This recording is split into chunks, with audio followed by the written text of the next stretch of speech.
This place wants you dead. It does not like us in the wintertime. You got to get zen with the environment that you're in, and it doesn't matter, if it's Arctic or jungle or what have you. You have to understand where you are. Being pushed all the way to the edge and then figuring out what you can handle. And this schoolhouse definitely does that.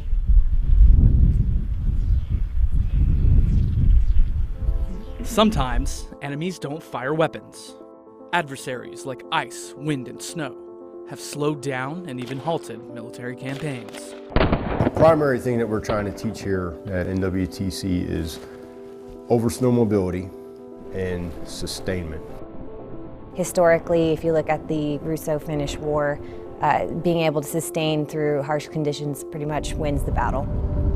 Nestled in the heart of the Alaskan mountain range, the Northern Warfare Training Center is an offshoot of the 10th Mountain Division from World War II. It's been training soldiers to thrive in austere environments since 1948.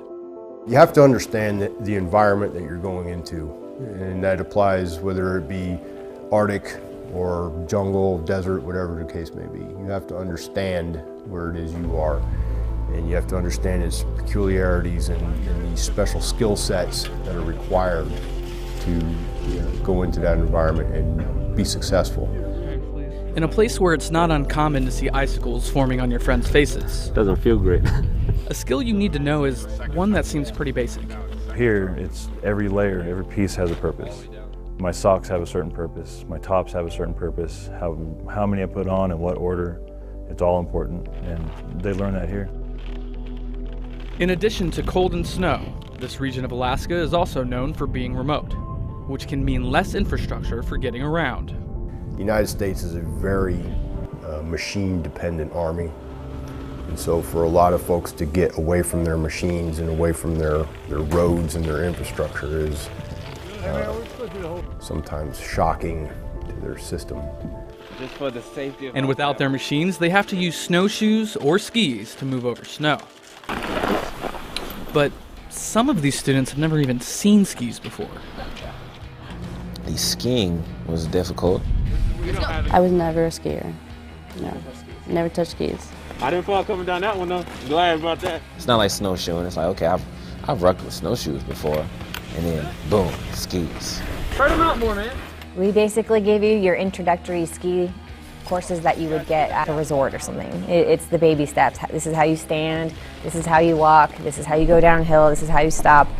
Once I got on the skis and fell a bajillion times, it just makes you want to keep getting better. You get back up and you go back down the hill and you go back up the hill. Even being able to use snowshoes is important, but skiing adds speed to the element and stealth, so. Getting dressed and moving around will only get you so far. Eventually, you have to sleep and eat and... I pooped in a box for 6 days. Yes. They learn to set up a patrol base using 10-man tents and Arctic stoves, which is about 200 pounds of gear they'll pull on a sled called an Akio.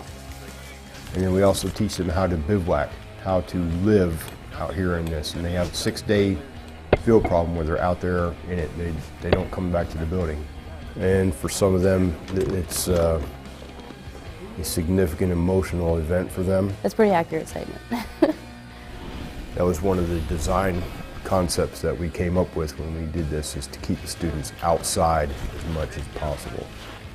A lot of people, including myself, like when I heard I got orders to Alaska, I'm like, I'm about to die. It's gonna be cold. I'm not gonna like it. Oh my God. Which is something the instructors hear a lot of. It's kind of good to know that I know probably better than you do what you can handle. And I love seeing them get pushed to the breaking point, and then they break through it, and then they have nothing but the utmost respect for what we do here, because it does get rough.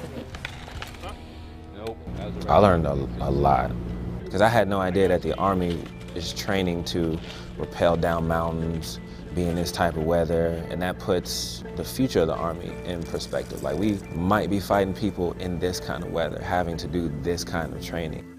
You don't ever want to forget the things took you so long to learn. It'd be a huge mistake on our part. When people think of this school, if there was one word that you wanted people to think of, what would it be? essential.